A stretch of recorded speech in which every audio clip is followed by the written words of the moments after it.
Hey, what's up, Broken Blade? So you're the first person to see me with the new mic. Tell me how it's go. How does it sound? How does this new mic sound? Is it too loud, too quiet?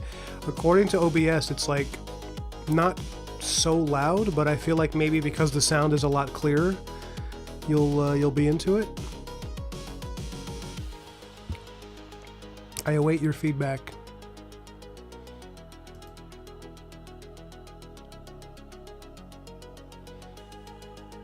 Let me get the chat up there. Indeed, it is I. It sounds perfect? Great. So here, I'm going to ask you one. I promise I'm not going to have you do this all night.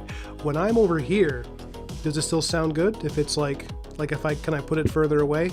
So this is a dynamic mic. This is what it's called because it picks up sounds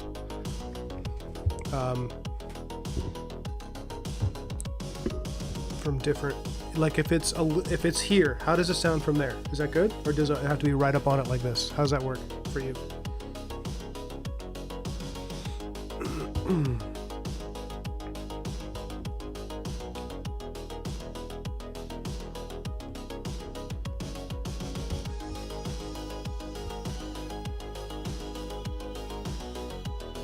Happy New Year, by the way.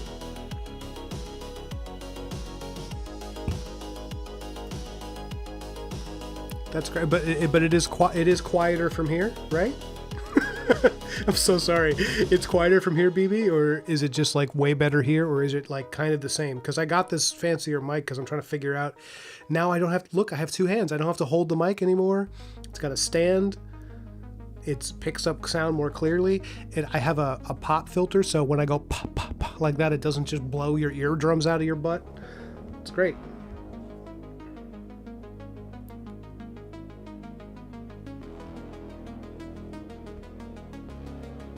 Oh, awesome. Okay. You let me know if the quality drops and it gets to a place where you're like, I can't hear you, you idiot. Just let me know.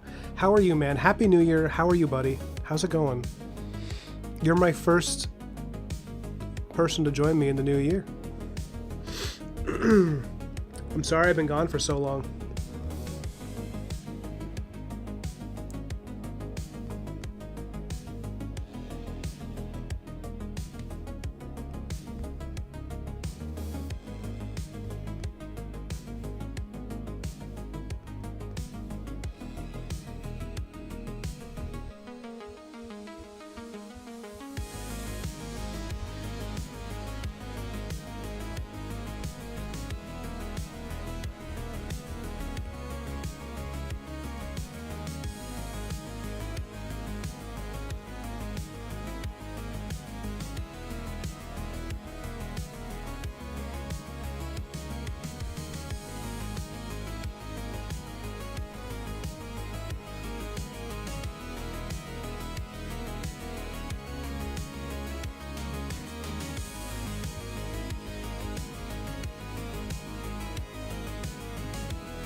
Hey, what's up, Nim?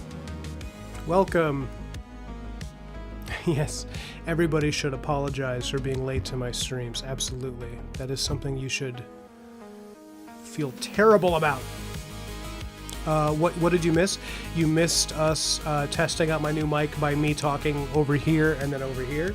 And apparently this sounds pretty good even when I'm all the way over here, which is great because I don't have to hold the mic anymore. It's a fancier new mic. This is a Rode microphone.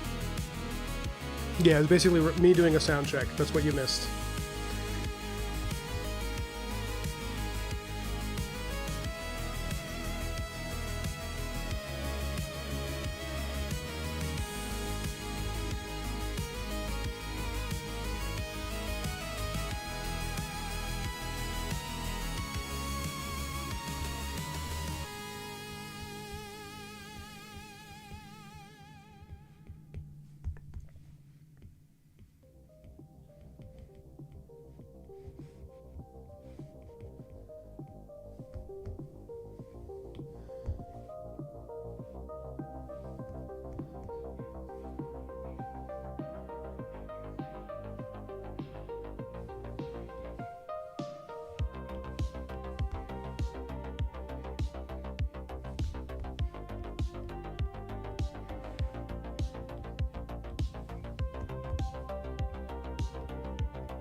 How you doing, Nim?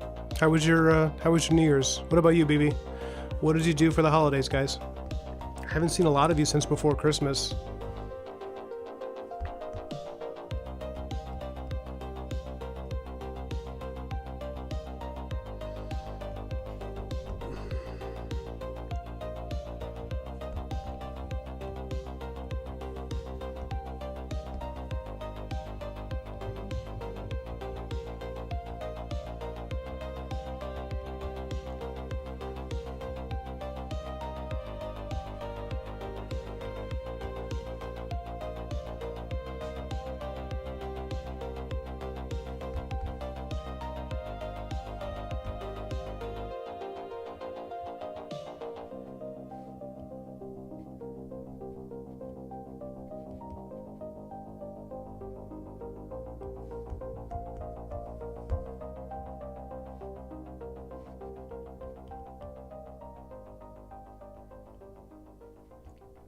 I got a real fire lit under my butt after announcing the new print label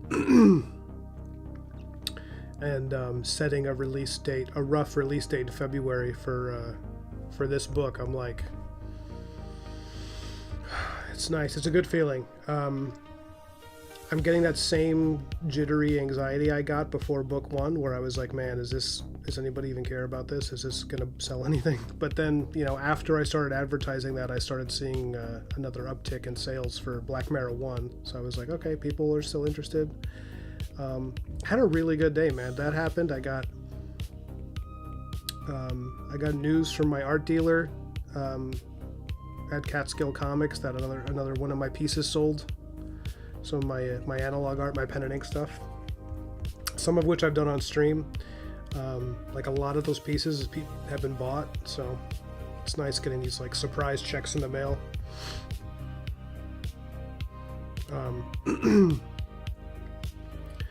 It's the thing, you gotta, over time, you just, as an artist, you just gotta set up different revenue streams, different ways for you to make money, you know?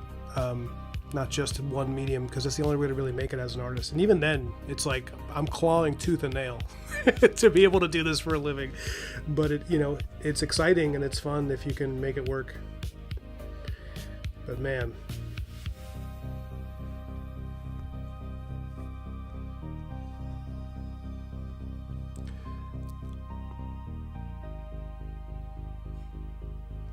Oh, you didn't see your family, BB?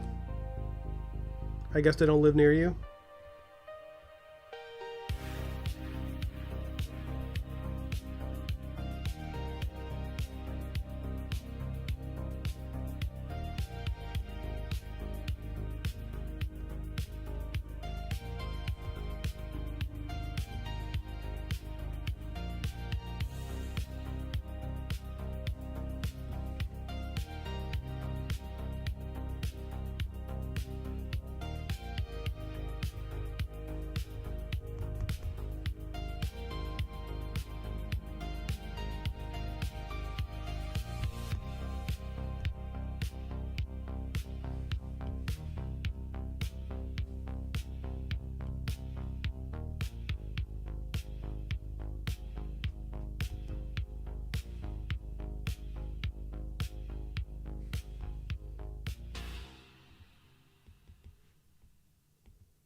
Hey, what's up, Lone Wolf?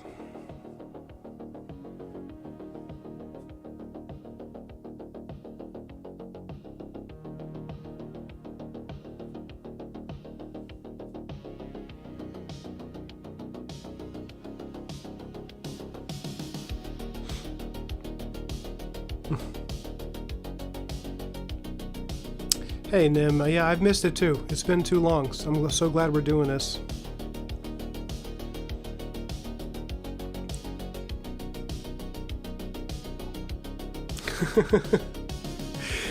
My soul is too weak. You know what, Johnny? I've been meaning to talk to you about this. Your soul is a little too weak for my drawings, and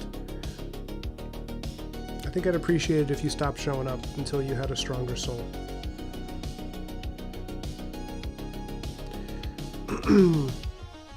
Because even through the webcam, I can see your weakness, and it disgusts me.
What's the problem? Oh, it's simply... That's why.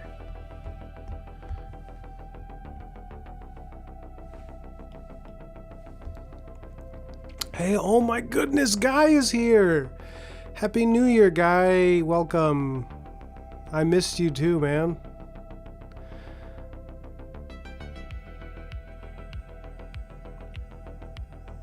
Yeah, we really do have everyone in. I was worried it would be a really quiet stream, but like most of you are here. We just need like Artie and maybe Edgar.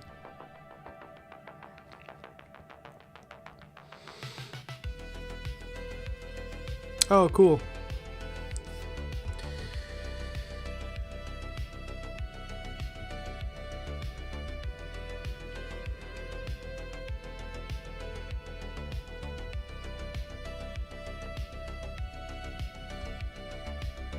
So what did I do? I spent Christmas in New Jersey with my lovely wife.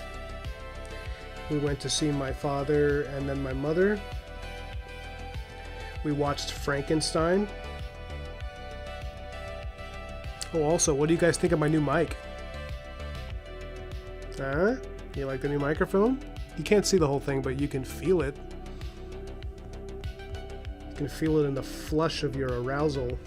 And how clear my voice is. Am I right, guys? I'm gonna have to delete this video after saying that. I don't know why I can't seem to resist saying things that are going to get me clipped. That are going to get, not clipped like killed, clipped like someone's going to clip it one day and be like, look at what a creep this guy is. I don't know. I can't seem to help it. I just...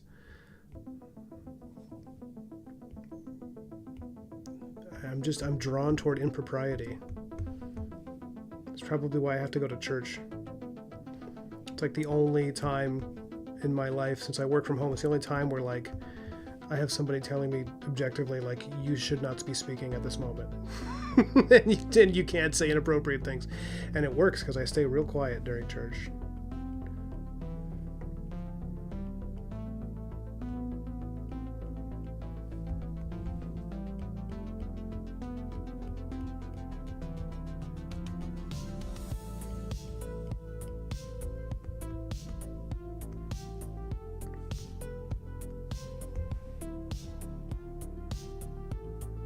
Yeah, so anyways, we watched Frankenstein. My wife hadn't seen it, and I didn't think she didn't really want to at first, but everybody else in the family wanted to see it. She's like, all right, I'll see it, and then she liked it because it's good. I think she thought it was going to be like a gross horror film, and it is a little bit gross, but it's not really horror. It's like gothic Victorian romance, you know, and it can be a pretty moving film. I think it's like probably the definitive Frankenstein, honestly. At this point, it's like...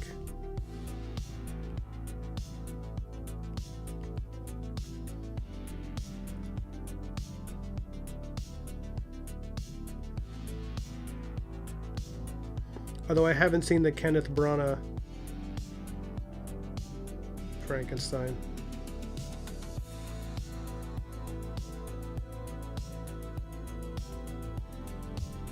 With De Niro.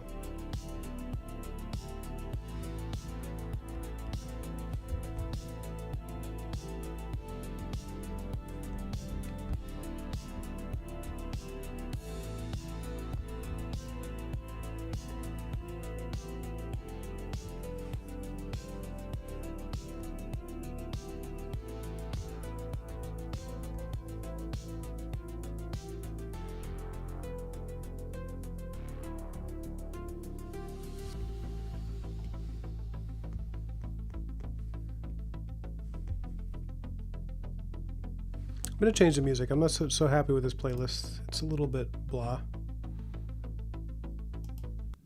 A little more fun.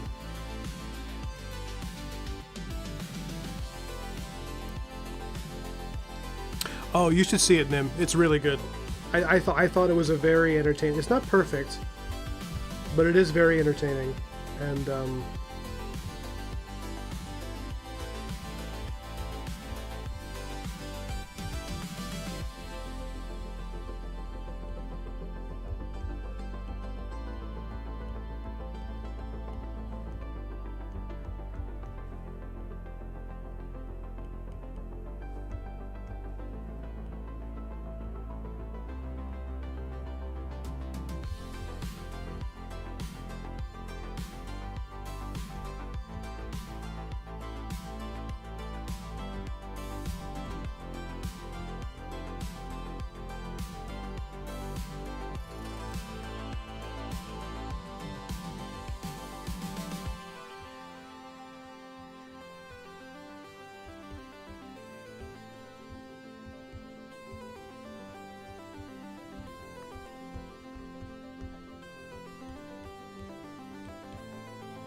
yeah, I thought, sorry, I didn't mean to get quiet, guys. I just kind of got in the zone. I think Oscar Isaac was really great in it. The actress, I don't know her name, the one who plays the like love interest. I thought she was really great too.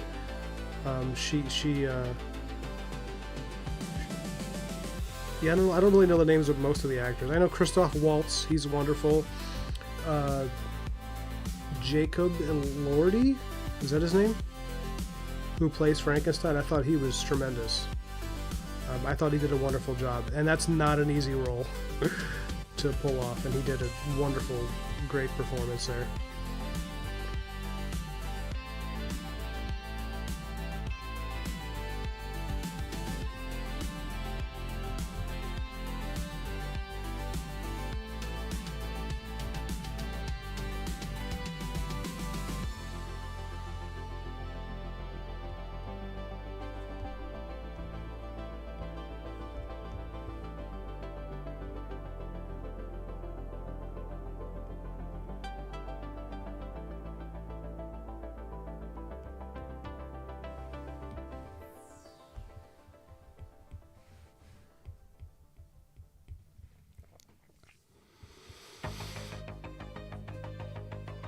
Oh, thanks, Nim.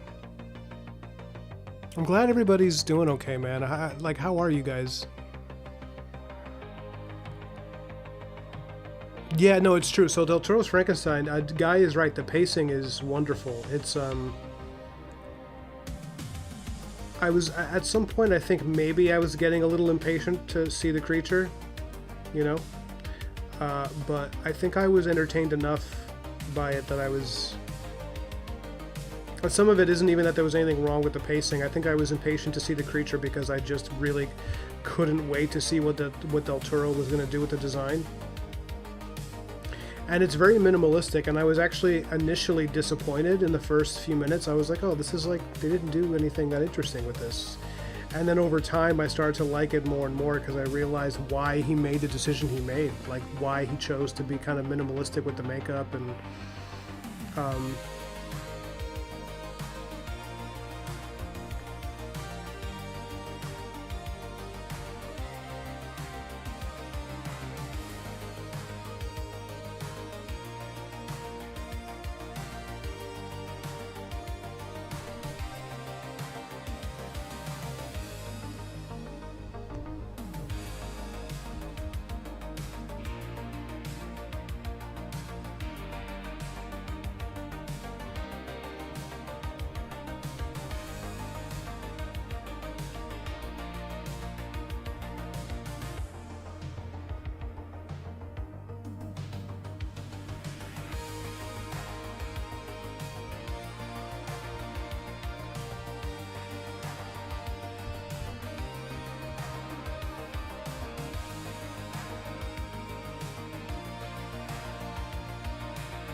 you know, what's funny though. So, has anybody else in the chat read Hellboy? Has anybody else read Hellboy comics? Let me know, because I've been thinking a lot about this, because I got really into the Hellboy comics and I'm reading all of them, and I never really read them before until like maybe earlier in like early 2025 I started really reading them, and I really didn't realize until like last year when I read them how different they are than the movies that came out. And now I just like, I find that I'm not a huge fan of Del Toro's Hellboy movies anymore because I've seen what the comics are like, and I'm like, oh man, they didn't really capture the comic in a way that I like. It's so different that I was like, well, why did he go down this route and not this route? Like, and those of you who read it might understand what I mean, or maybe you won't agree. And let me know if you agree, because I'm sure we have Hellboy fans in here. There's no way that anybody who likes my art is not a Hellboy fan, because I'm not saying I'm hugely influenced by Mignola, because I'm not really. Like, my style doesn't look like his at all, but I enjoy his world so much, and I do like his art quite a bit. Mignola's a really good example of, like, for me, realizing that just because you like someone's work, it doesn't mean you have to look like them, you know what I mean? Also, guys, give me an update on the mic. How is it? This new microphone is good? You like it? Am I coming in quiet? Is it loud enough from here, you know? Are you cranking up the volume because I'm low? Let me know, because I can move the mic in a little closer. I just don't want to hit the art. I don't want to hit the iPad with it. Or I don't want to hit the mic with my pen, I mean. You read a few in the 90s? Yeah. So if you saw the Ron Perlman movie, the movies, the two of them, I highly... Okay, see, I gotta put this over here. I highly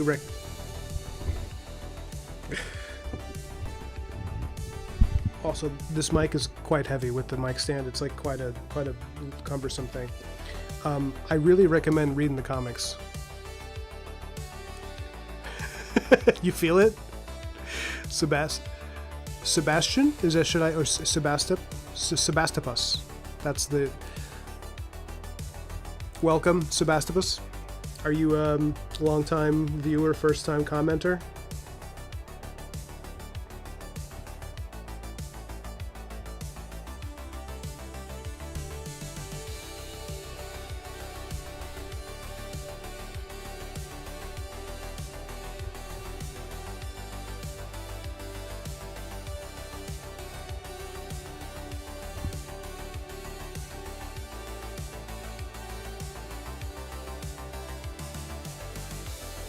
I'm scrolling up to the chat to see what I missed. Oh, I see. We need Gigi and we need Dan. Yeah. Gigi's touching grass.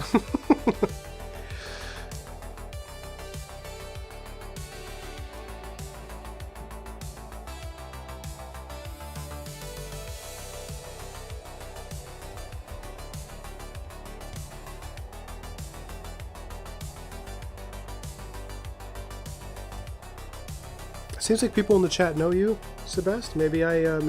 I'm sorry if we've spoken before and I forgot. I apologize.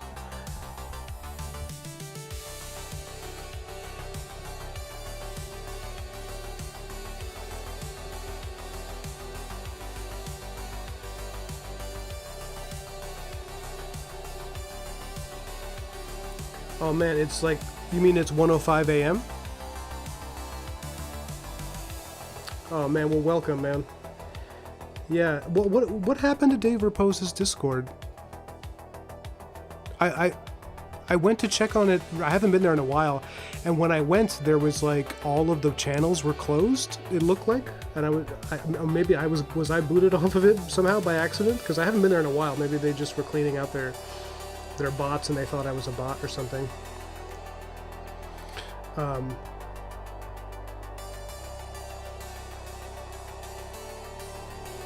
Or maybe I left the Discord by accident. I don't know, because I used to be on there, and then I didn't go on there for months because I've just been managing my own Discord. Johnny, could I ask you for a favor, Johnny Pearson? Would you mind posting a Discord invite in the chat for Sebastian? Could I trouble you for that when you're done with your energy drink that you're drinking, you're slurping in the back of a van with a velvet painting of a hot chick riding a whale on the side of the van? We all know it. That's what Johnny gets up to. We all know it. We picture it in our minds. When you're done with that, Johnny, please send him a...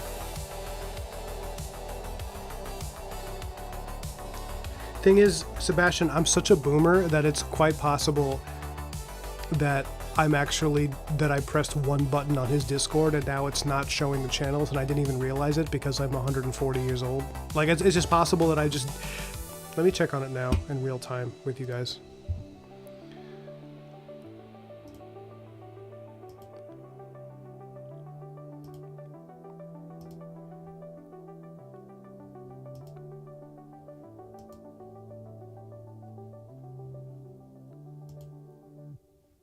Oh, you know what?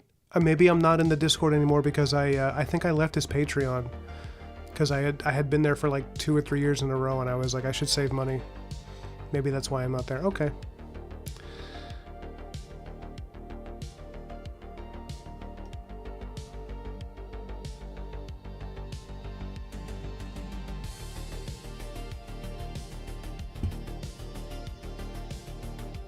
Maybe that's why, or maybe I did something on the Discord. Discord's confusing. I don't know. Text channels.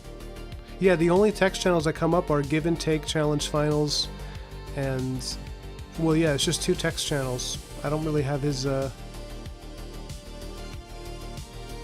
Oh yeah, it says I should join. Okay, so I think I might have left his Discord by accident. No, it said no. I'm a member of his server. I'm on there, so I just don't know why I'm not seeing any of his text channels. Don't understand. Yeah, I'm still in there. I can browse channels, everything. Yeah, I wasn't booted off. I don't really understand. Discord is pretty weird. It's like Discord is like its own weird technology.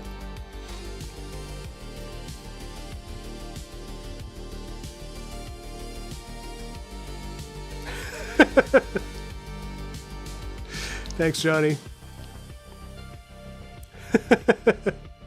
You can drink energy drinks, Nim. I pick on Johnny because he'll chug like 9 in a row, and then he'll go and like pick a fight with a raccoon in a Denny's parking lot at 3 a.m. because he's hopped up on like vanilla flavored Monster, and he wants to go stab a large rodent with a Confederate flag.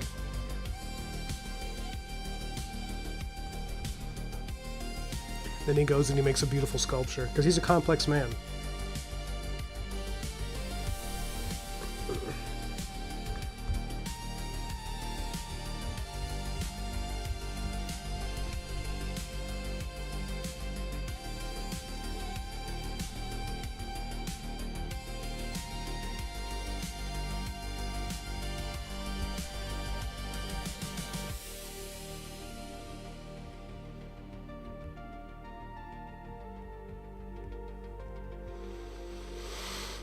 Those raccoons are a menace. Yeah, I know. One of my favorite jokes is from Parks and Rec. I'm not a huge Parks and Rec guy, but every now and then they would have like a killer one-liner. And one of them was when Leslie Knope, she's the Parks Department head or something, and she's making a speech to calm everybody down into like a town hall meeting, and she's like, listen, we have the raccoon problem under control, all right? We have our half of town and they have theirs. And I just love that. It's so funny.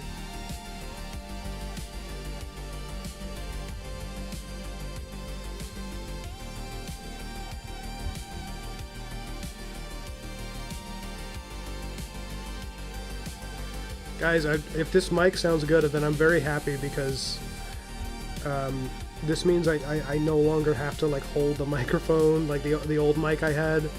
I don't have to be constantly leaning in like this. I can just work, you know, and draw. This means also I can stream more often, because one of the reasons sometimes that I don't always have it in me to stream is because I was always holding the microphone with his hand. And it's such a pain in the ass, you know? Sorry, it's a pain in the tuchus. I'm trying to curse less, and I'm trying to say less gross things. Like earlier when I mentioned the flush of arousal of a really good microphone. I'm sorry. This is why I'm never going to get monetized.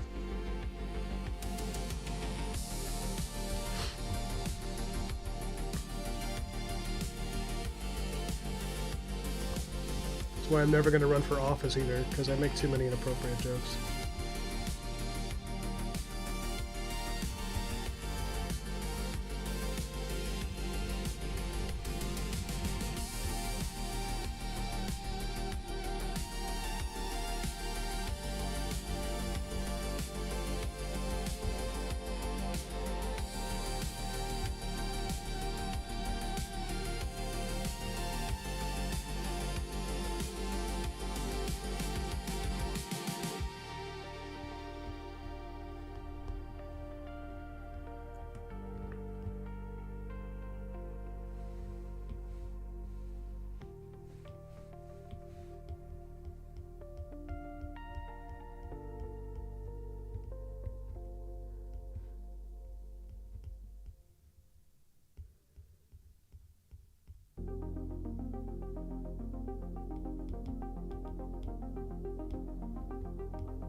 Actually, I don't think I like that. I think I'm going to remove that tentacle.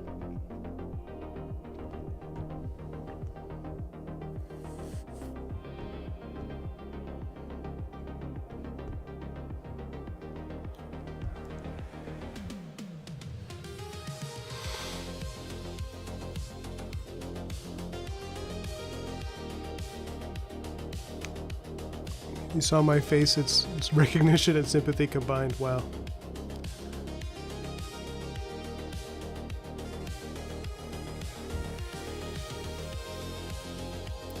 I will thank the who are the gods of good microphones. Do you think it's like, is it just like Odin but he's doing an unboxing video?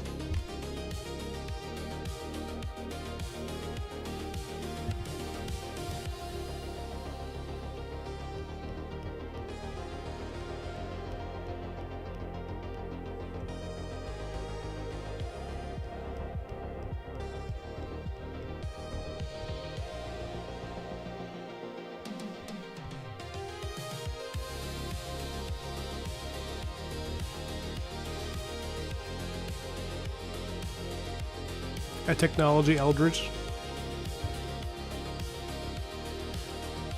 I want to recommend a YouTube channel. One of my current favorites is it's called Creepcast. If anybody here has not been watching Creepcast, my goodness,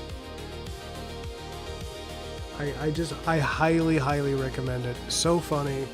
I've been really enjoying their whole thing. They read scary stories and you know, a lot of old creepypastas, and they're great. They're really great. I find them to be like so entertaining, the videos, because they're really funny together, the two hosts. One of them is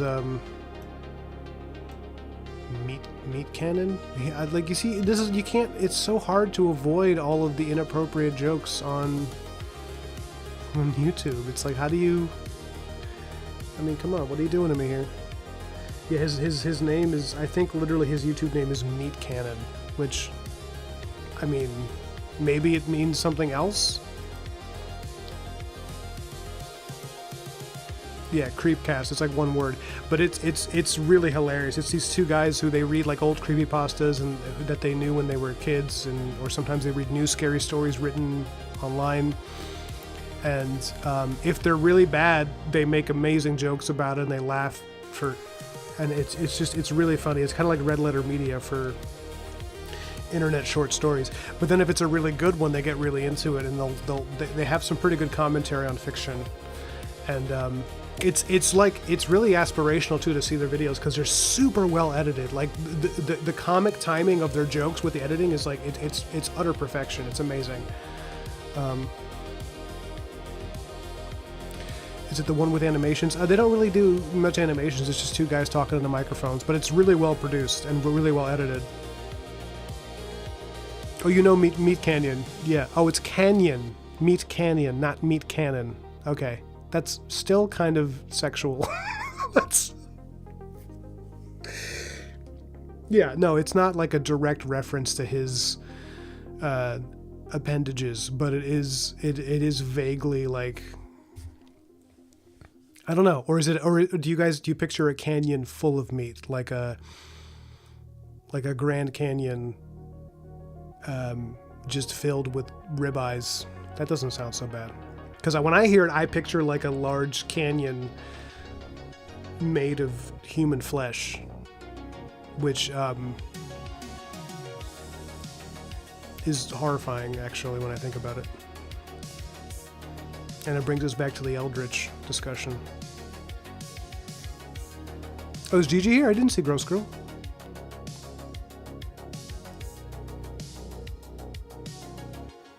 Where is she?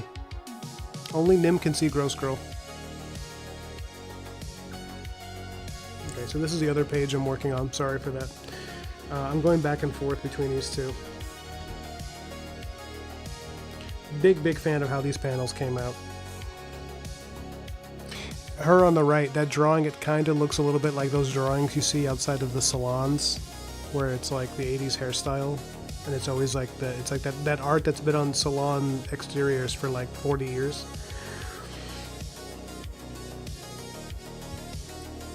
Oh no, Meat Canyon probably is the YouTuber with horrifying animations of famous street. I don't know, because I don't know his other channel. All I know is his Creepcast, because Meat Canyon has his own channel. Then he does one with Wendigoon, and that's Creepcast.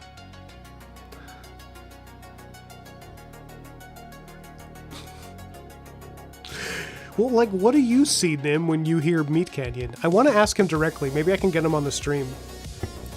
Oh, speaking of which. Hey, I can see you. I can see you now, Gigi.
Welcome, Gigi. I heard someone told me you were out touching grass.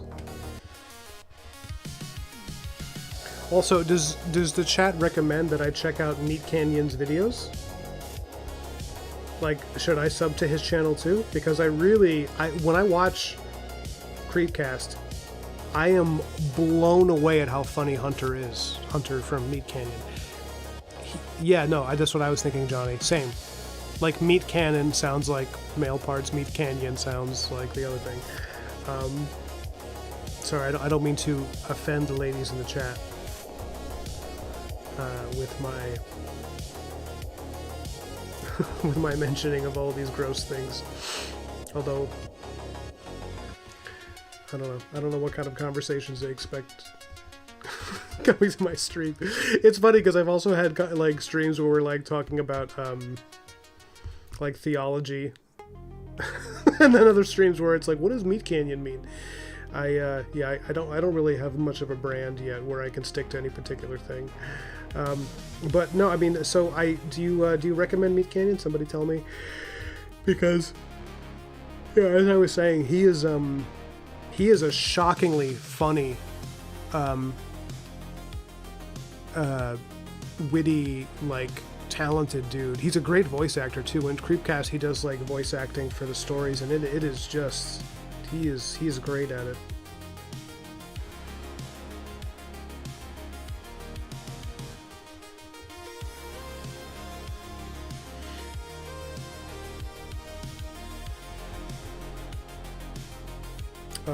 I've also gotten really into this other YouTube show called Modern History TV, I think it's called. And it's this guy, it's actually a guy who, he's the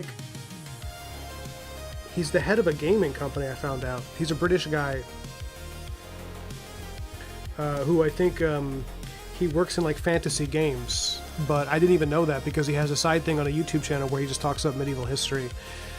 And it's just him talking, wearing costumes and being like, this is what people wore, and this is, but describing medieval life, and it's usually just him sitting by a fire talking about what it was like, what it would have been like, like 1,000 years ago. And really, really love it.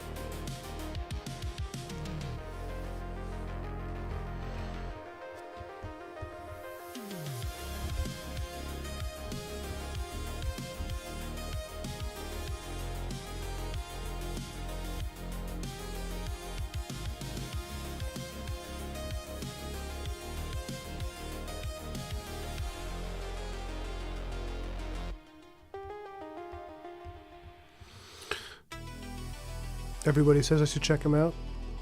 Monster Guts, says Nim. Yeah, meat. It could also be like total. Yes, I agree.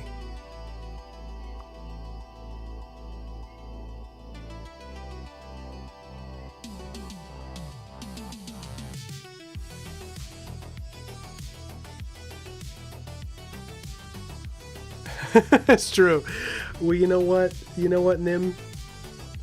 To me, you're a lady. You're a classy lady. Unless you don't want to be, then you don't have to be.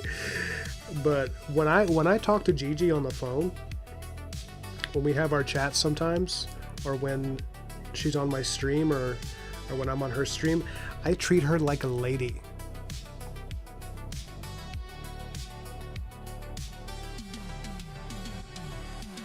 You'd be like, Ryan, what do you mean by that? And by that, I mean, when I fart, I roll the windows down beforehand. And I don't ever, unless I'm talking to my wife, I don't look at a woman in the eye and say, Meat Canyon. You just don't do it. Whether it's a YouTuber or the name of a pro wrestler.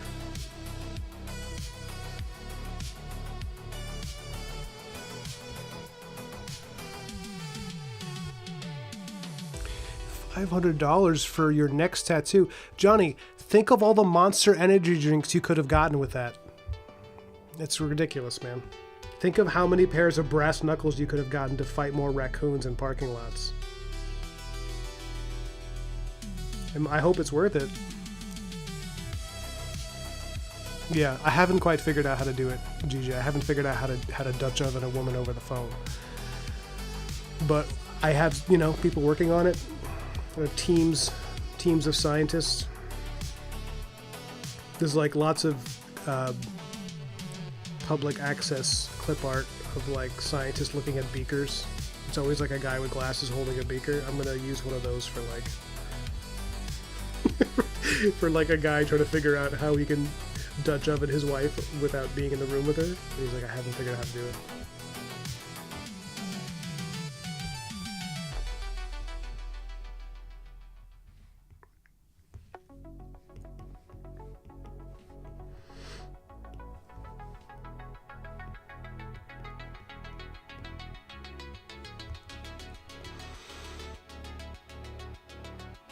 It was painful to spend all that monster money. Oh, you're actually Dutch. So a Dutch oven, for the only Dutch guy in the chat that I know of, a Dutch oven is when you fart in the car with somebody, preferably wife, girlfriend, someone who's or a little brother, someone who trusts you. And you betray that trust by farting in an enclosed environment and closing up all the windows so they have to smell it. It's called a Dutch oven because of how a Dutch oven cooks things, by sealing it up. You know, it's a little bit of American culture coming at you, Sebastian. We have that, and we have Baconaise. Those are the two main things we've contributed in the past few years. Oh, what's the tattoo, Nim? And Johnny, what's your tattoo that you're spending $500 on?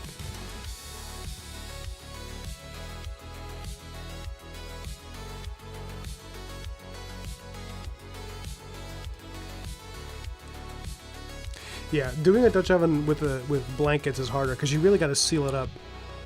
It's a learning stream. Yeah. You see, Sebastian, this is the stuff you need to know while you're young. I assume you're young because the profile picture I'm seeing looks like a dapper young man, so...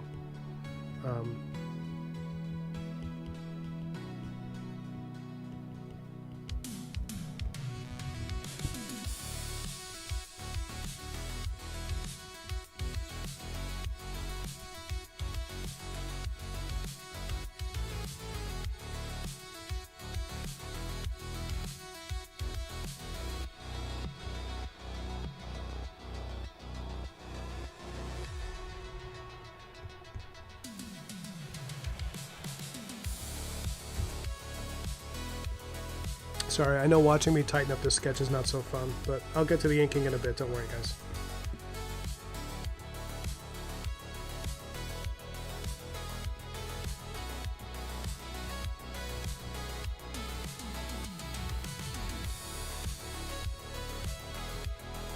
So this is page, let me see, 58, and this one over here is page 59. So we're almost there, you guys. I'm on the last 5 pages of the action sequence, and then it's just like an epilogue, which is going to be like another 6 or 7 pages. So I think I think I can finish this by like early to mid-February and have the book out by late February. That's like the goal. I probably could get it all done in a couple of weeks, but I can't really take time off from freelance work this month because I owe the IRS. The IRS, I was late on my taxes, so... And freelancers, anyone who's a professional freelancer knows, if you're in the chat, you know, you don't get much money back as a freelancer. You don't get shit. Pardon my French. Because you just pay it all on the back end, so... And I had a really good couple of years there with my freelance stuff, and then I got married, and you know, and so I was late on my taxes. So the IRS, I have to I really gotta just pay them, because my wife was like, you should do a payment plan. You can I was like, I just want to get it done. I don't want their interest in their BS.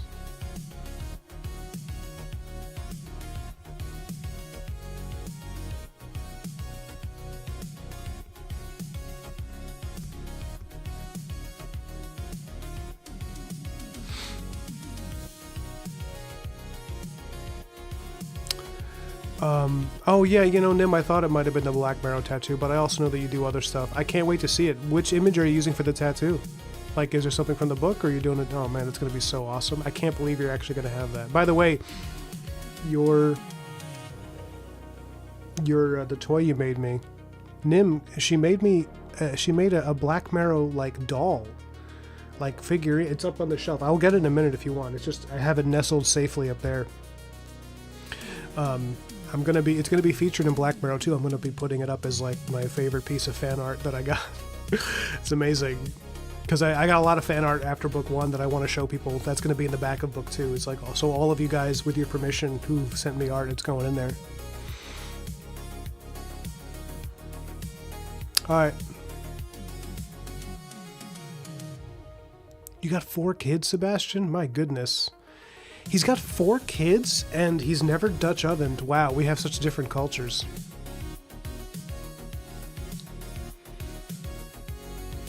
Well, sleep well, man.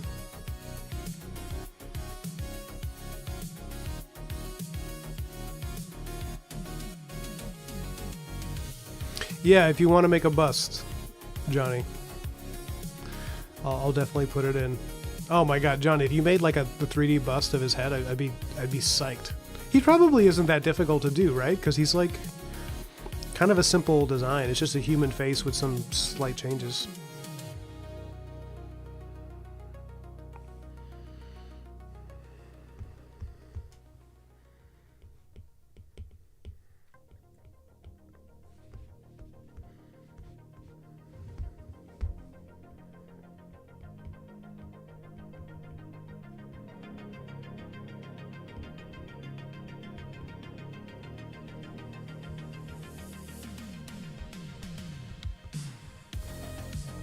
I'm very proud of these facial expressions for Bellwether.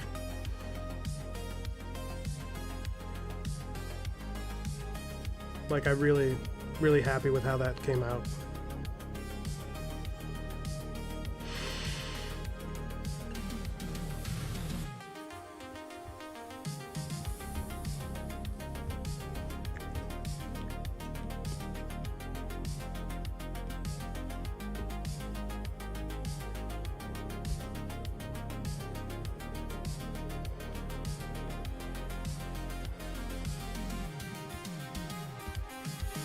It's funny, I have all these brushes that I use, and sometimes my favorite pens are just the Procreate default pens because they're so good. They're just so perfectly made.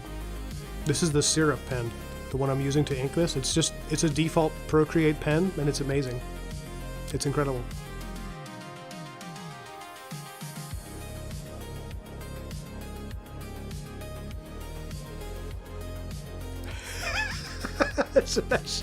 We do the same things, Ryan. Your terminology for farting prisons are better established.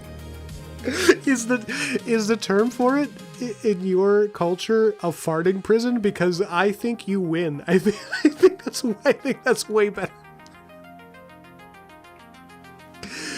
Because it also kind of sounds like a place they send you for farting, like horny jail, like how, you know. But for fart, that's... Sebastian, I'm so glad you came into my life and told me that. I love it. I can't believe it.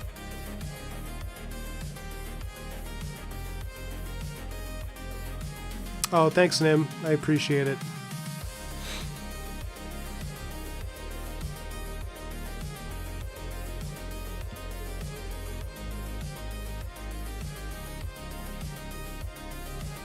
Also, Sebastian made me realize the term Dutch oven is kind of like French fry, where it's like not really French. That Dutch oven is not really, or at least the farting variation of a Dutch oven is not really Dutch.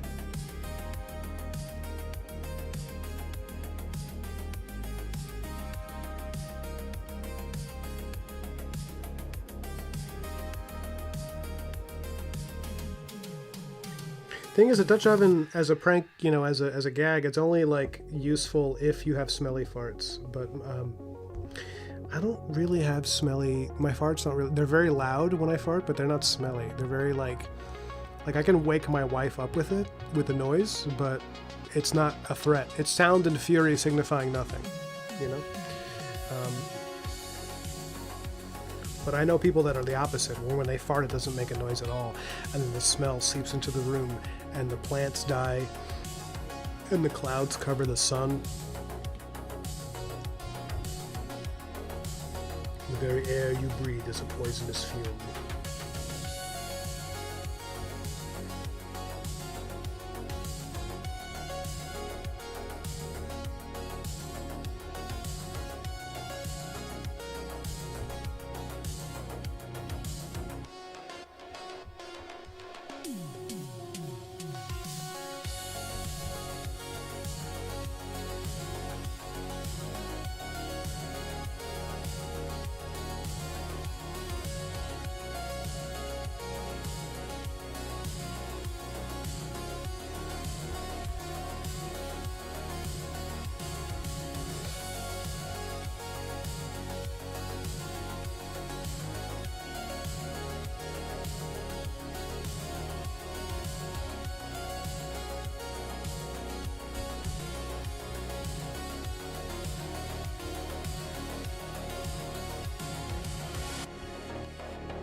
Gigi, tell us about your holiday.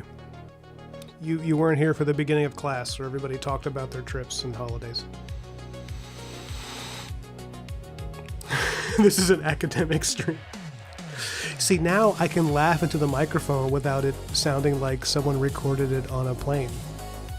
Like after you pull the emergency door and the wind's coming. Like, it's a pop filter. I love it. I'm so happy that I have this. I wanted to record more videos where I was like narrating and doing stuff, but I didn't want to do it with my old microphone because it just sounds like someone like, it just doesn't sound professional. It was embarrassing, you know? And even the ones that sounded pretty good, the reason they sound pretty like decent is because I would have to do a ton of editing afterwards in DaVinci Resolve. I have to do all this stuff to make it like not sound like garbage. And you know, yeah, I just really wanted a new mic, you know, because I really want to do more stuff on YouTube. I don't want to just like putter out, you know. Like I had a really strong start in early 2025, or maybe it was actually late 2024. So whenever I first had that conversation with Dan, that's when I started my YouTube channel. So in February, I think I'm set on doing it. I'm gonna do like maybe like a full day live stream when Black Marrow goes live on Kickstarter.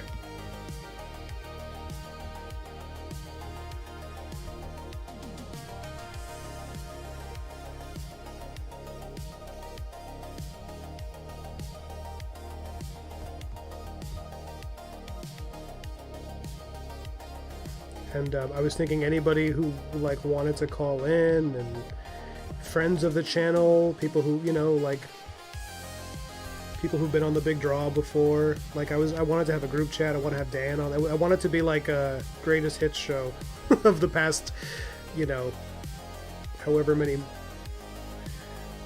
like I guess a year and 4 months or something, or year and 5 months that I've been doing this.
I also want to do another stream soon. In the next couple of days. It's going to be an analog stream. I haven't done one of those in a long time. Sorry, I didn't mean to cough directly into the microphone because my original pieces, the analog stuff I'm doing is like starting to sell. I sold a couple more, and I need to do more for my art dealer to sell. And I actually got a few months back. I bought these beautiful new markers. I forgot what they're called. They're not Copic markers. They're the brand that's been coming up in the past few years that everybody's saying is like the Copic killer. They're like competing with Copic, and they're a billion times more affordable. Like literally like 30% of the price, like less than half of what you pay for a Copic marker. And Copic, Copic has been really overcharging. It's crazy. And these markers, arguably just as good. I've been using them and I really like them. Let me just grab them here.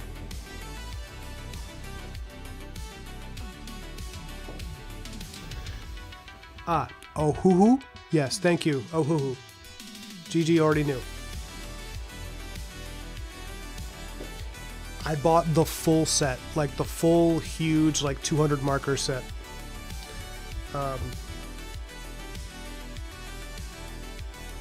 Because I had aspirations of actually doing full comic pages with pen and ink and marker, and then selling the originals because my work is starting to get more popular with his clients.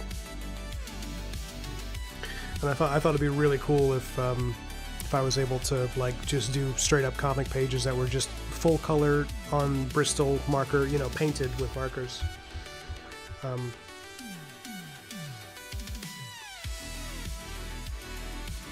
You want to see the whole collection? Here, hold on, Johnny. You just sit there and you wait.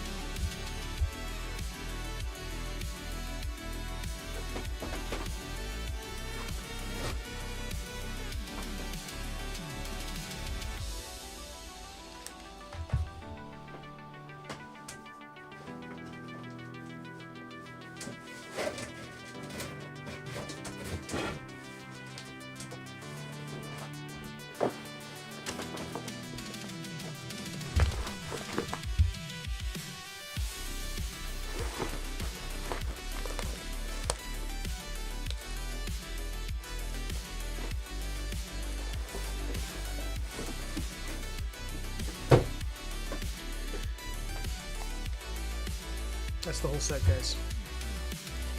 That's the whole set.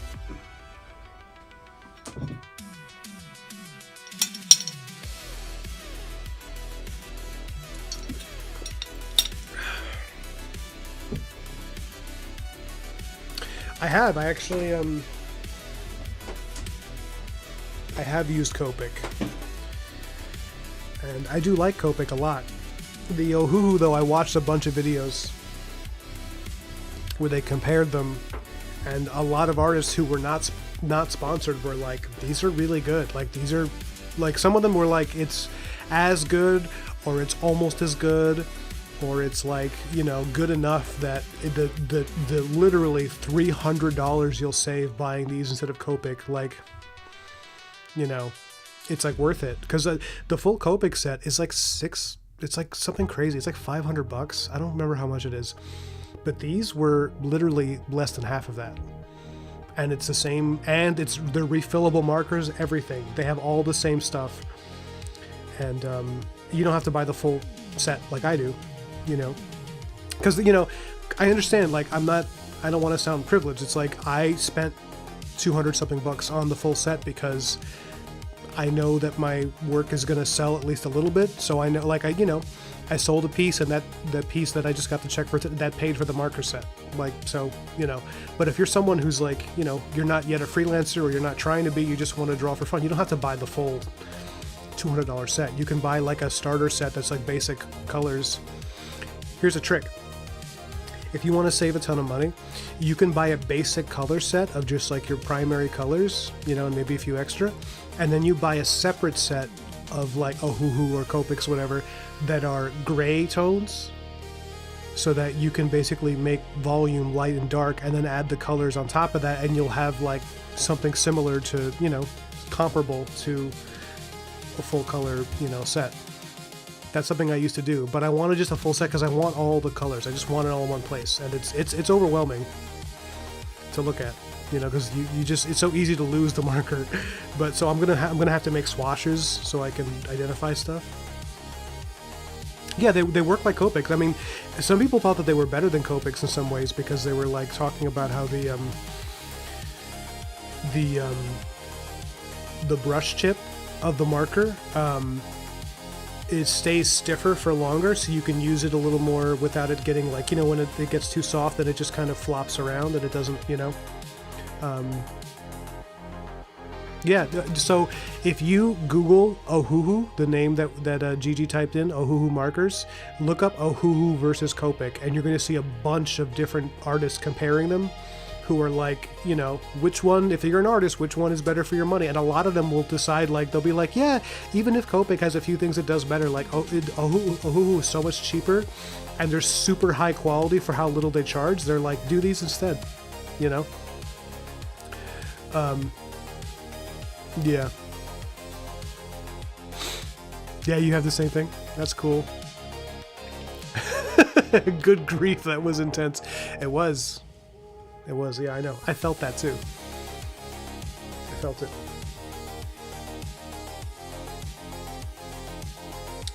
Hold on, let me make sure,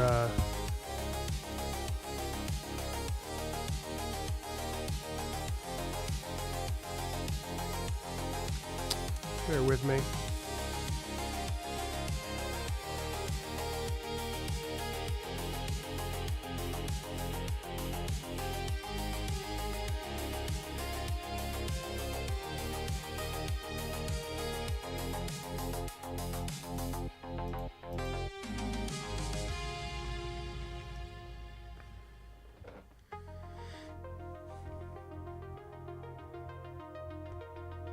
Okay, I need to make sure it was charging.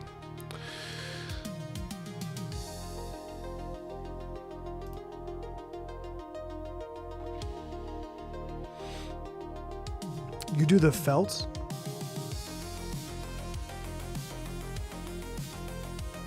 Yeah, I understand that. I get that.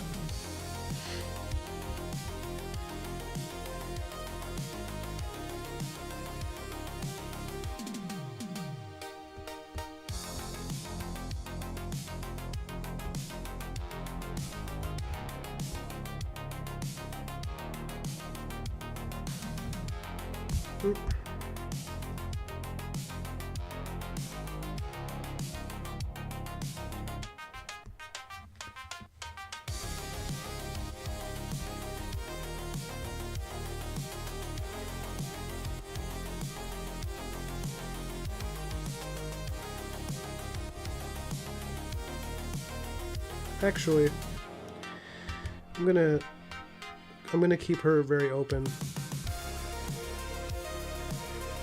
Well, I don't want to bog her down with too much ink.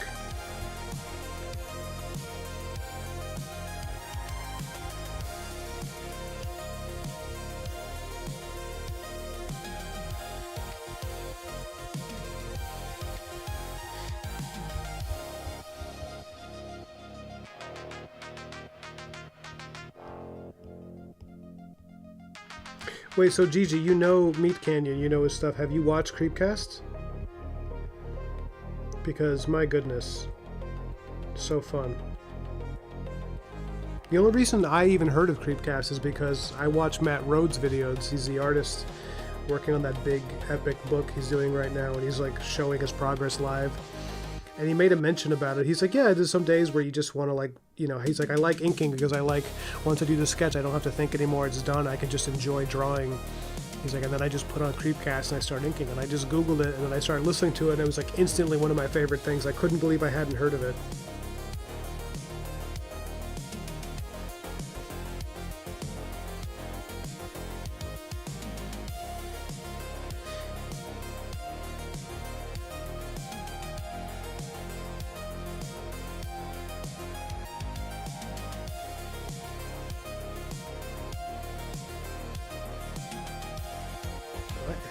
This is something I've never liked about Procreate. Is it's very, very touchy-feely and sensitive about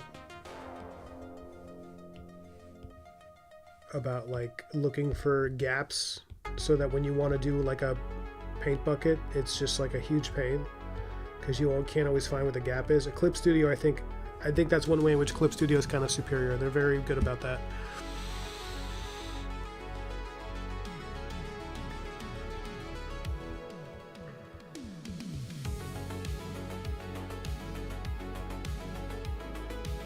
Oh, Gigi, there was another channel that you and I were talking about that I think I recommended to you, and you actually really liked it. I wanted to ask you about it, what you thought of it,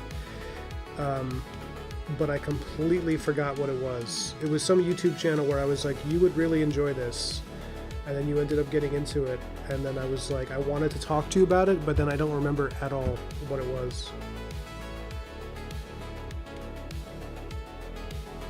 Or was it a show? Maybe it wasn't on YouTube. I thought it was a YouTube thing because that's like, I watch so much YouTube while I'm working. YouTube has basically just become TV. What TV was in the 90s and the 80s. It's just, at least for me, it's filled that role.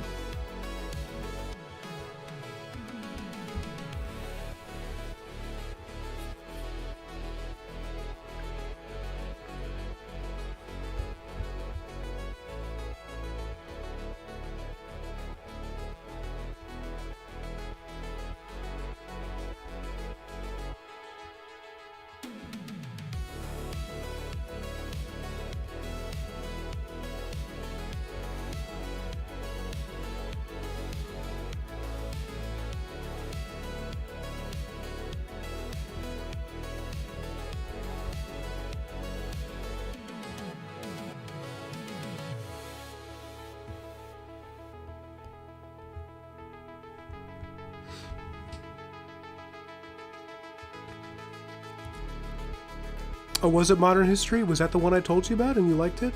I don't remember. Wow.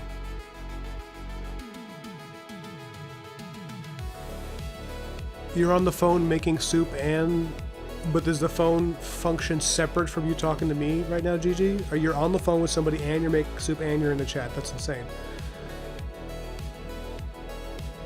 Oh, thanks, Tim. Yeah, this whole fight started on page 40 something and it's ending on page like 65. It's like literally 20 straight pages of just action. And oh, here, I'll show you guys a page I finished earlier. I don't even know if I posted this one.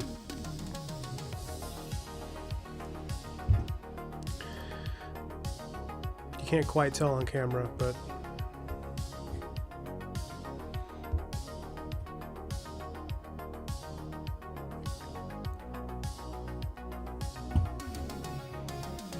Black Marrow's riding Dusker, and Ned is shooting his Cyclops, rays at him, and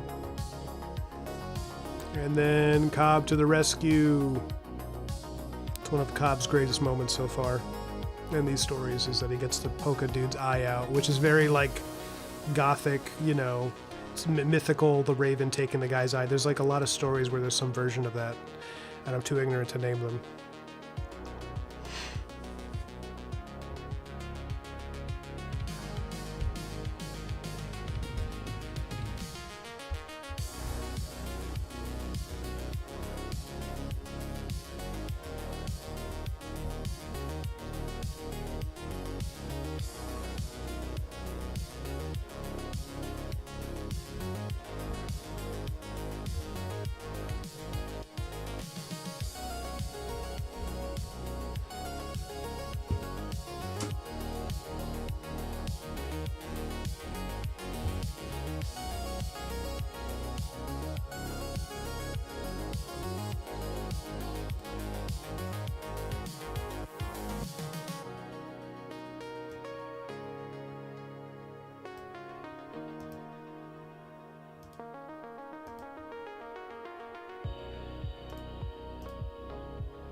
Sorry, 1 second, guys.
All right, later, Gigi. Thanks so much for showing up. I was happy to see you. Let's do the big draw soon. Like, let's do something. Hop on, and I'd love to talk to you. It's been a while. We talked on the phone recently, but you know, friendships only count when people can see it online. Everybody knows that.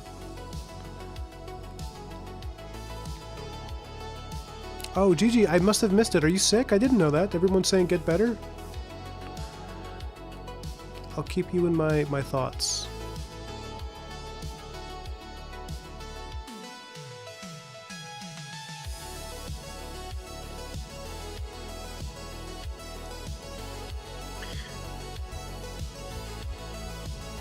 So for this panel, it's like really important to strike the proper tone, because like up here, this is after she burned his face when she spit fire in his face. I'm catching my own expression in the chat when I'm looking at the chat and how I make this face. It's the best I can do. Sorry, guys. I look very funny right now. I'm like watching the playback of me from like a minute ago, and I'm just like, I promise, I'm better looking than that. Anyways, so she burns his face, and then he tosses her to the side, and then at this moment he's like menacing Bellwether, and this is when she has her whole speech. I don't want to spoil it, but she's like behind him being like, you don't even know how screwed you are, man.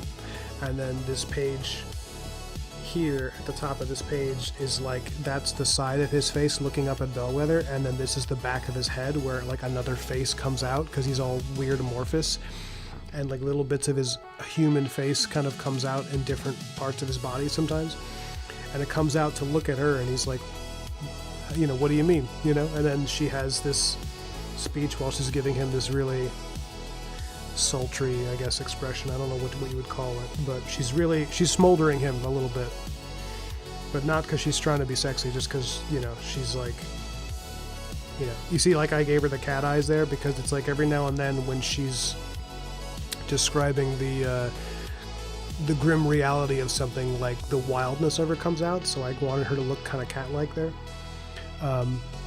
Anyways, but yeah, so it's really important that on this panel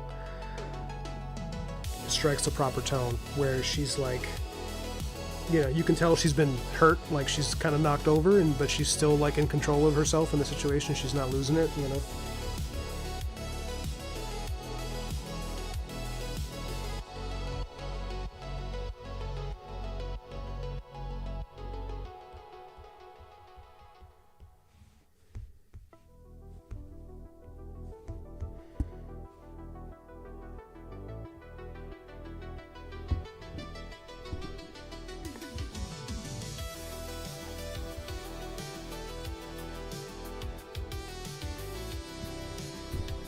Oh, I'm sorry, I keep hitting the mic.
You see, it's doing it again.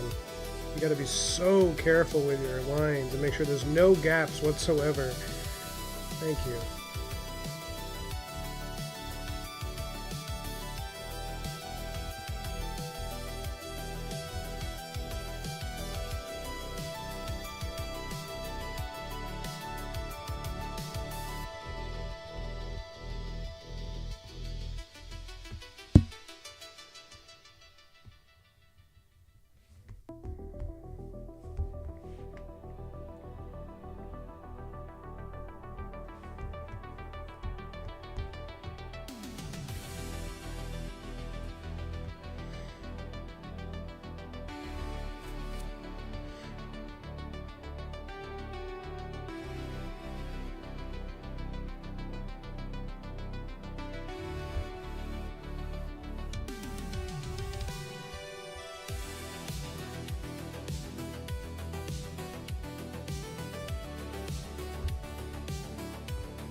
Yeah, that's exactly it, dude. Yeah, what you just said. That quote's essentially the vibe.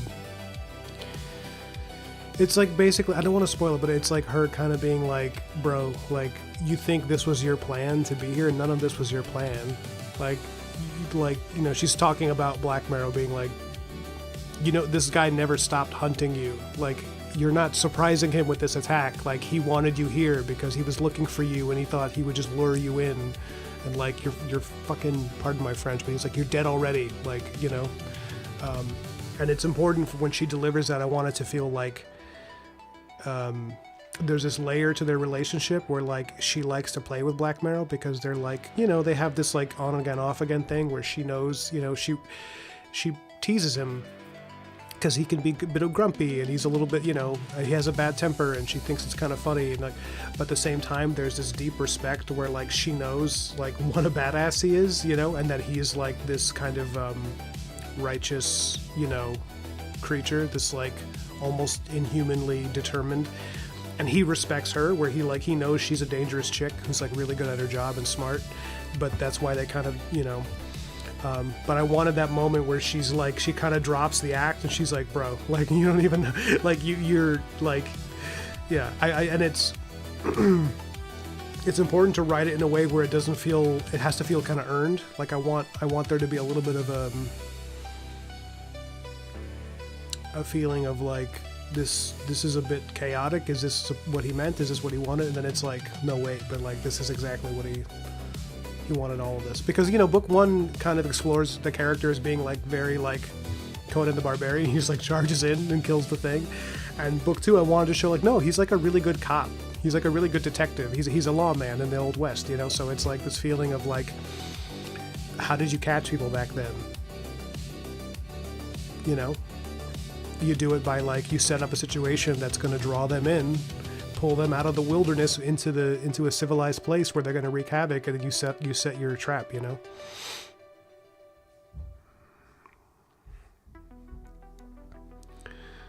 Supernatural moonlighting, yeah. Friends with supernatural benefits. And this character, Bellwether, has been interesting to design because I wanted him to be kind of ugly in a certain way, but not so ugly that he's not like appealing. Like I wanted to give him a certain kind of appeal where you could imagine someone finding him handsome, even if he looks like crap right now. Because it's like, it's all about choices. It's like, you know, him as a character and like how he's made bad choices, but he could make better ones, you know. Sorry, I got sidetracked.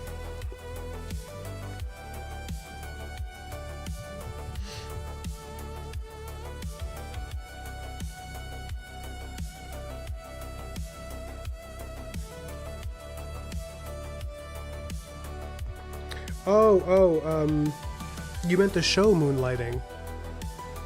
Broken Blade, you astound me, sir. I don't know too many people who talk about Moonlighting. I don't remember the show at all, but I remember we used to watch it all the time when I was a kid.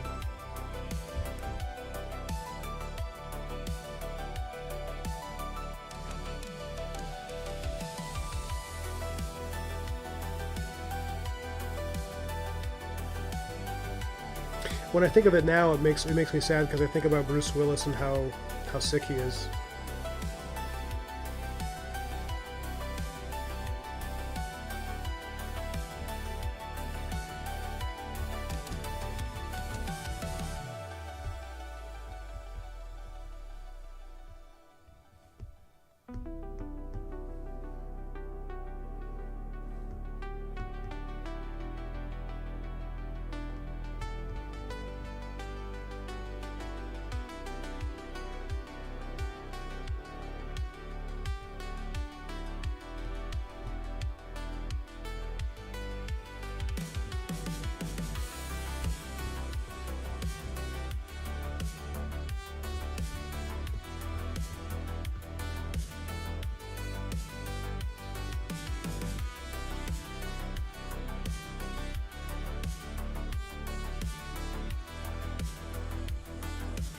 So this is going to be the first comic I've ever done where most of it's been on stream. Like, I've streamed most of it. Or not most of it, but enough of it that, I mean, it's just, yeah, it's more than anything else I've ever done. It's the only thing I've really streamed the whole process, you know? You guys have seen this comic come together over the past year. So, it's pretty cool. I mean, it's pretty fun to have documented so much of my work. I never used to do that. I was so bad about it. And I really want to thank you guys for being here, and for those of you who had never met me, you know, before this, which is almost all of you. Thanks for giving the channel, you know, giving it some life, giving me a chance, even though nobody knew who I was. You know, I was this, like, I've been a professional artist for a long time, but I was always like really kind of low on the. I don't want to say totem pole because there's no real hierarchy, but low on the scale of like notoriety. It was just, I was always just kind of in the background doing stuff. Sorry, yawn. And then when Black Marrow 1 happened, I got a little boost where people started being interested in my work, and as you guys know, you know, around that time is when I started the channel, and it was just. There was such an incredible outpouring of people who wanted to support me and wanted to just, you know, come to my streams and hang out and just welcome me to the culture, you know, because I was always kind of working in seclusion for years. I told Dan about it when he and I first spoke. It's like, I didn't really have friends who were artists beyond a certain point. It wasn't like, you know, the friends I made are the friends you know, who I worked with sometimes in comics, but a lot of them were just, you know, people I've known for a long time who I loved, and having people in this medium be so welcoming to me, even though I'm a weirdo. I mean, we're all kind of weirdos, but like, was really, you know, it meant a lot because I you know, I don't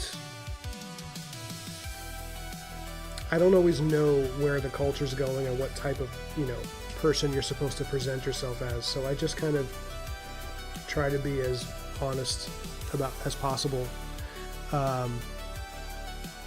with how I am, you know. And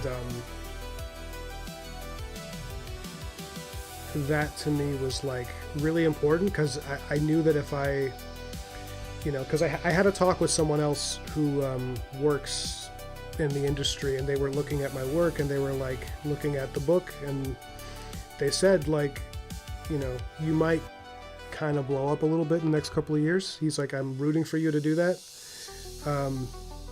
He's like, you might not, but based on the work I'm seeing come from you and like the writing, you know, your ability to write, he's like, you might have a really good couple of years where you expand a lot, and relative to where I was, which is like nowhere. So I'm still not any big deal. I know that. But he said when that happens, he's like, it's important to cultivate how you want to come across to people. And I told him that I felt like creating like a brand, of your personality is like, I mean, there's always some separation, there's that parasocial thing, but creating that brand is just, it just seems exhausting to have to keep that up for hours of streaming if that's not really how you are as a person. And I'd rather be really kind of transparent and kind of flawed and a little bit cringe, because I think that's more appealing to me personally with artists that I've, whose work I liked. I want to, if I'm going to listen to them talk about something, I want to know what they actually think and not what they're supposed to say.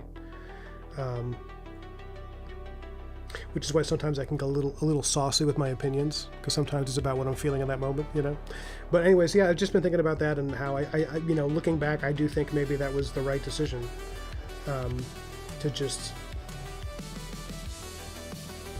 be really honest, because I think it's I think authenticity right now in internet culture, that's that premium value, There's so little of it.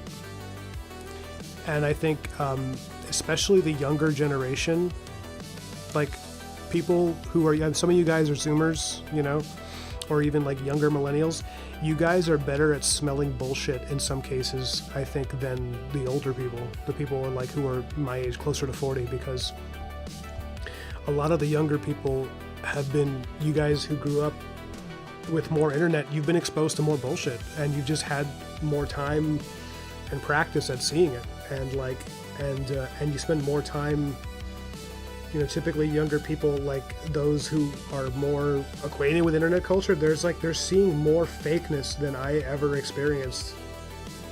You're just inundated with fakeness all the time.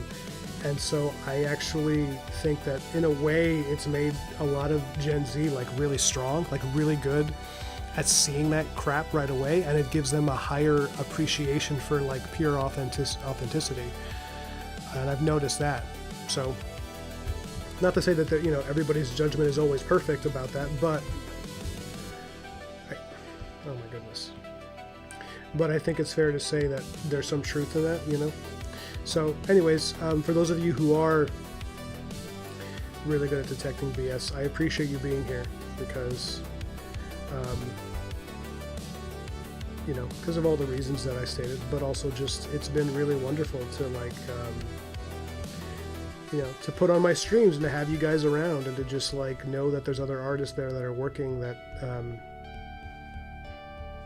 that are just, like you said, you're rooting for me and I'm rooting for you guys, in all of your projects. And that's why I had someone tell me that I should, because I've been doing stuff where some of you guys have called me, I've given you my info so you can call me for advice or just to talk out of something, or you want feedback on your work, and like Discord calls and stuff. And I thought about, based on a recommendation from somebody close to me, that I should be monetizing that for people that want to get into the industry, to like have an hour talk with me and I'll go through your work, and like maybe down the road someday. But right now I just kind of want to give my time to people who need it, if I can, if I have that time. It's also like, I don't know if I should be monetizing, because it's like monetizing that, because it's like I can give advice on maybe how to improve your comic art, but as far as like advice on your career, like, I mean, I don't know. There's people who have far more enviable careers, that you would want to model yourself after.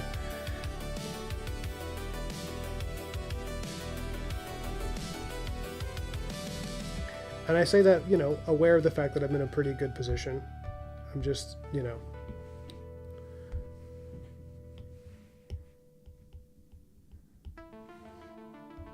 there's people who are in really good positions where they like nailed it.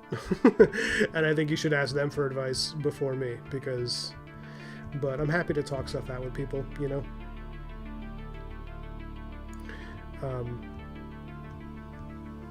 Yeah, let me check the chat.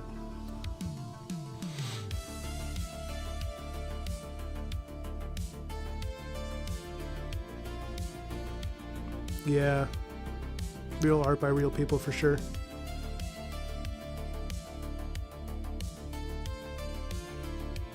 Oh, thank you guys.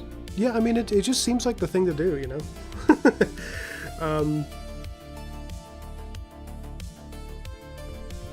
To like give, I wanna do another feedback stream. I feel like I really, the last one we did with me and Gigi and Dan, it was like an hour or something, and then I think we had to cut it short because the group chat thing kept failing. But I want to do another one. Oh no, it wasn't because of that. It was because I had to leave, because I had to pick my wife up. I was in kind of a tough position there. But I still want to do another one because some of you guys didn't even get to, you know, get looked at.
God, Procreate is so good, you guys. I really gotta contact them and see if they would want me to do a video, because they have artists on a lot, and I feel like I have so many positive things to say about Procreate that, you know. Thing is, I don't know that I have the like production value, you know, in my videos that they want, because a lot of YouTubers or artists that'll do videos for them, it's very polished.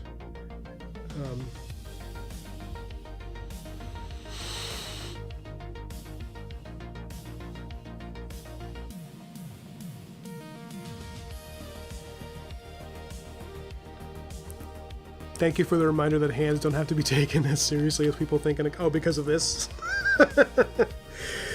Yeah, I mean, it looks like a hand, but I often, here, see, this is something I often do. I have a tendency to make the pointer finger bigger than it should be, because it should be smaller than the middle finger. And for some reason, that first finger always looks big, and so I often shrink it afterwards. There's tricks you get into when you draw hands. Like, these other fingers are kind of behind her there.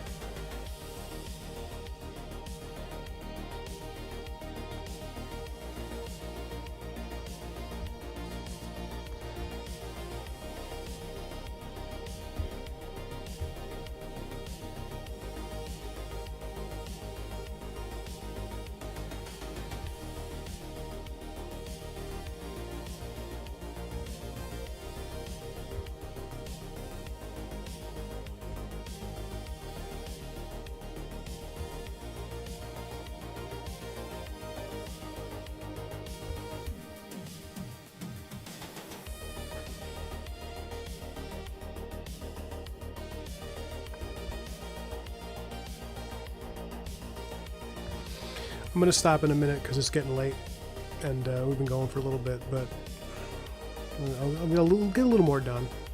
I'm so glad this new mic worked out, you guys. I'm so happy. My goodness.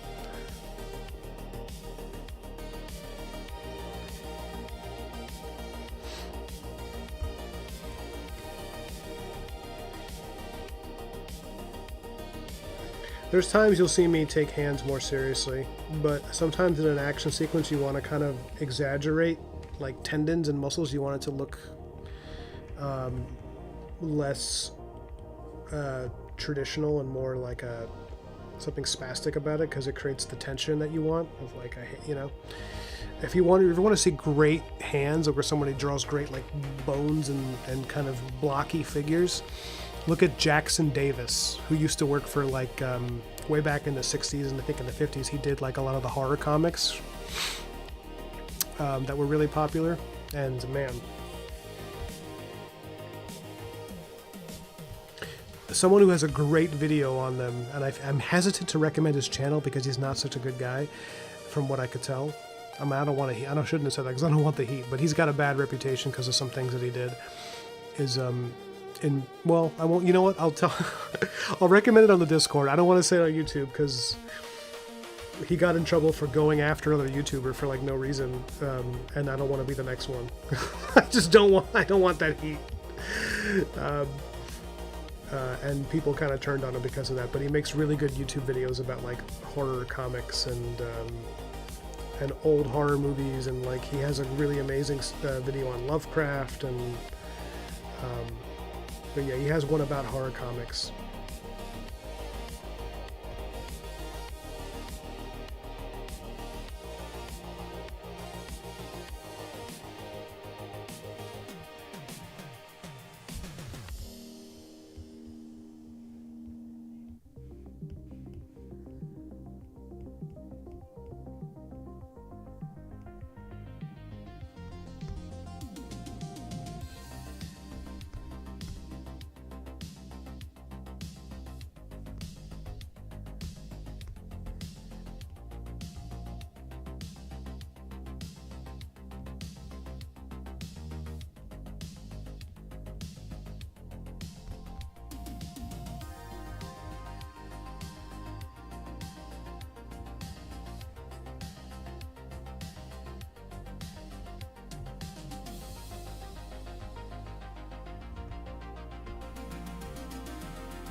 I'm looking forward to the monsters that Black Marrow fights in like book 3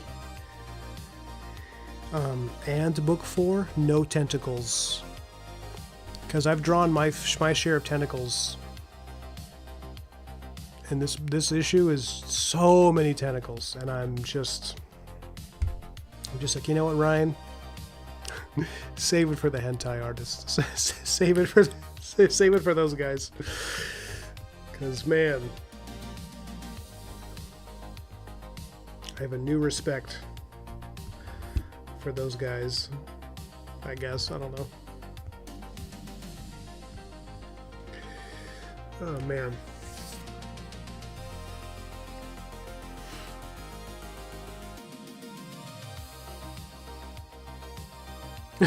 You're borrowing the "you can tell it's a hand" for the post. Yeah, yeah.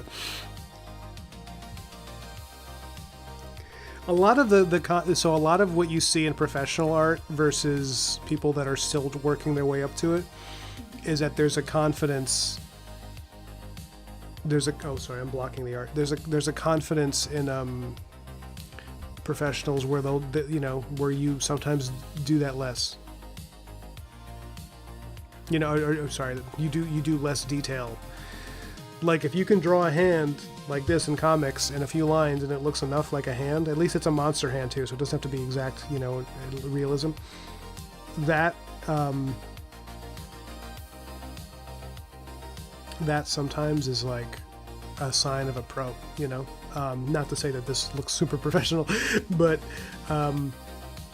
sometimes I have noticed that to be some of the professionals, they just do less sometimes, and they can get the same thing with less.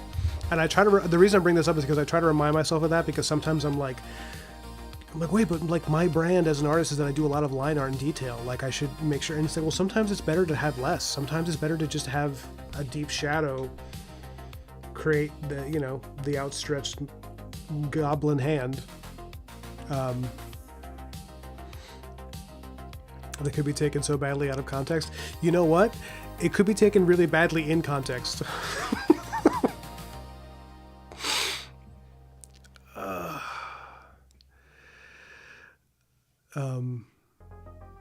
I'll share it on Discord. Yeah, no, the videos are great.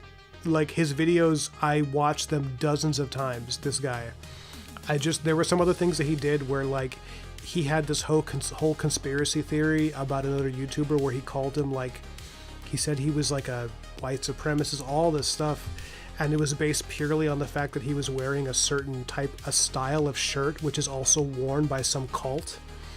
And this other YouTuber was like, I don't know what you're talking about. He's like, I'm not a member of any group. I don't agree with any of those things. It was like, and basically his only reason for just attacking this dude who he'd never met was that he dressed a certain way that reminded him of these other guys who were like really evil, like, you know, can I say neo-Nazi? I don't know. But, and it went viral because people were like, bro, what are you talking about? Like he's a really nice guy. He's never, and he never retracted his statement, even though he couldn't prove. It was really bizarre. It was like a bit of a psychotic break, and he never retracted his statement where he tried to accuse someone of something horrible like that. And instead he did delete the video. But I learned about all this after the fact because I watched one of those YouTube drama things where they explained the whole thing. He did delete the video, and then like he lost a ton of subscribers because people were like, why would you level that accusation against somebody who just seems like a nice person who's never said anything remotely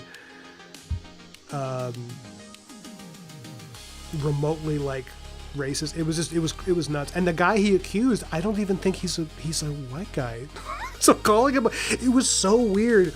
And it seemed like he was having a paranoid delusion, and I felt bad. And then the guy who he accused was like kind of amazingly graceful about it. He was just like, he was like, listen, he's like, it's easy to love people that are, he says, what does he say? He's a Christian, so he was like, listen, Jesus doesn't tell me to love people that are nice to me. He says to love people. He's like, so I love you, and I'm sorry that you had this feeling about me, but it's not correct, and hopefully you find some peace, and like you have my love and respect. Like there's no ill will on my. It was like really graceful, because if somebody accused me randomly because of this shirt or something, I'd be like, I probably wouldn't be as nice. I don't know. I would, but like this other guy, you know, I'll send you the video explaining the whole thing. It was crazy. And he handled it way better than a lot of other people, because it could have turned into a YouTube flame war of like, you know, a political argument. Instead he was like, bro, like I don't even know why you chose me for this particular delusion, but like you have my like, it was just really, he was very sweet about it, which made people kind of take his side more. Yeah, it was, and I didn't even know about this because I like this YouTuber, the guy who made the accusation. I like a lot of his videos because they're beautifully edited, and yeah, I'm a Christian. I'm not there. Yeah, exactly. I'm the same. Like I love Jesus, and also like I have a really hard time like loving people who hate me. You know, it's just like, how do you do that? It's really hard. Yeah, he did. He had some issues, and that's why people started to, like, people kind of like, you know, because he lost a lot of subscribers after that, which was sad because his videos are beautifully done. But people were pissed at him because they were like, why are you trying to destroy a person's life you never even met over nothing? Like, what causes that, you know? But it was, he has admitted in some of his videos where he's like, you know, he has severe anxiety and he gets depressed. And I think he's admitted that when he does that, he kind of goes into a hole on the internet. And he makes great videos when he does that, but he probably spent a little too much time, analyzing stuff. And I think that can cause like paranoid delusion if you don't have other people in your life to talk to, you know, at least.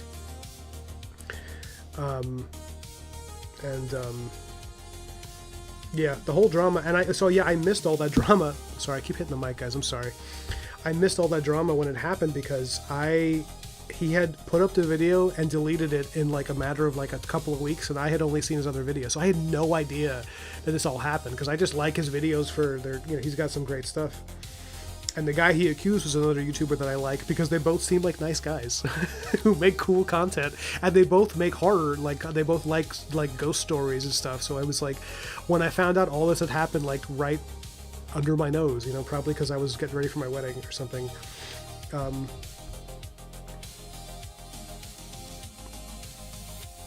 Yeah, so but I'll send you his videos in the Discord because he makes great stuff. Like his and some of you who are like really YouTube savvy, you might know who this is. You might be like, oh, I heard about this, but I know who this person is and I did not know about it. So I suspect enough of you will have not heard of it.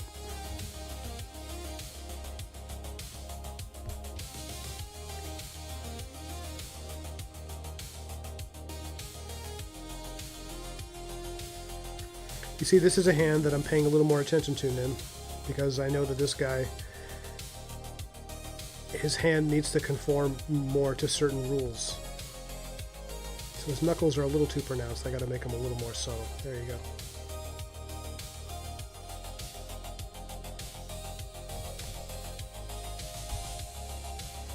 But I appreciate how difficult hands can be. And I remember being really young and seeing how many people were avoiding drawing hands, and I was like, okay, I gotta learn how to do this.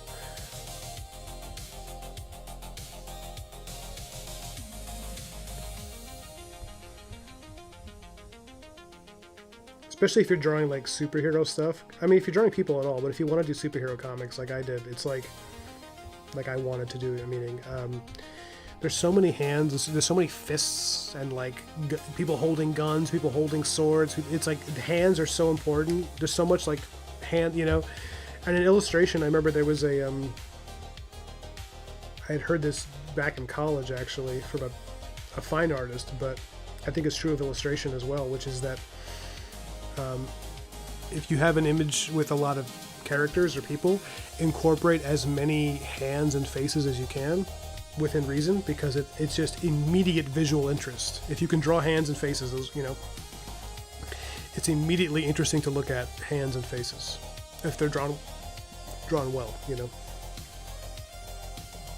So that's why you'll see dramatic illustration and comic art where there's somebody reacting and it's a face and then their hands are like in the frame. They're doing hand stuff, you know, they're like, you know, because it's just immediately interesting to look at. And it adds lots of points of detail where you can use hands and eyes to point at the thing that everybody's witnessing. You know, you're like pointing and, you know.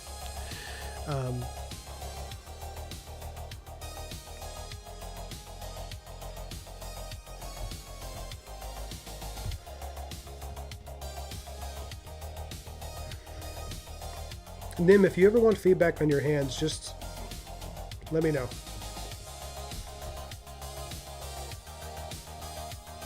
We can go into a chat. We'll do like a group chat or whatever.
But you know, something I would say, Nim, about not just drawing hands, but drawing in general, is that you can get away with a lot of things that are not perfectly realistic. You can get away with a lot in general in art if you have a sense of play with your work, a sense of fun. And it's one of the reasons I love watercolors, and I want to use them more in the future along with the markers, is because watercolors, they encourage a sense of play. because people are scared of watercolors sometimes. You know, I understand why, because it's like the mistakes seem irreversible, but like not really, because you can apply the paint, you can move it around, and the work is always better when there's a nice fun sense of play, where it just feels like you're playing and you're moving stuff around and you're making an image and it's just mixing colors, and it doesn't have to conform to some strict reality, because watercolors they just kind of do a thing. They just kind of like make something that you didn't even know you wanted to make. And I like that about watercolors, where for me it's like you're not controlling it. You're kind of just moving it around a little bit, and then you're letting it settle and you're letting it do something. And I know people that are like intimidated by it. People who paint in oils who are intimidated by watercolor, which is shocking, because I always thought oils were so scary and watercolors were so approachable. You know, it's like your body is mostly water. Like you're mostly water. So the intuition of how water moves and stuff, it's like, you know, you can get there. You can get there. For me, watercolors are super intuitive. Like whenever I started using them when I was really young, and they just immediately made sense to me.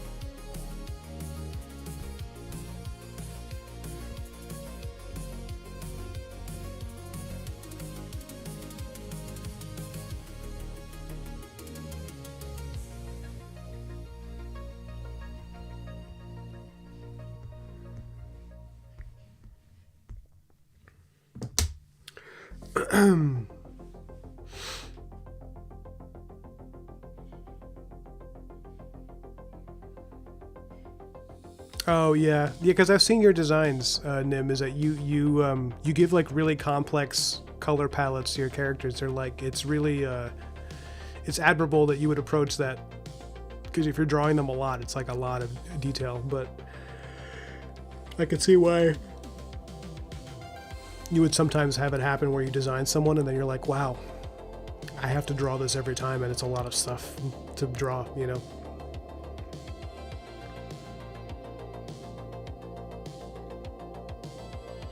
Yeah, hands, I try to keep them loose.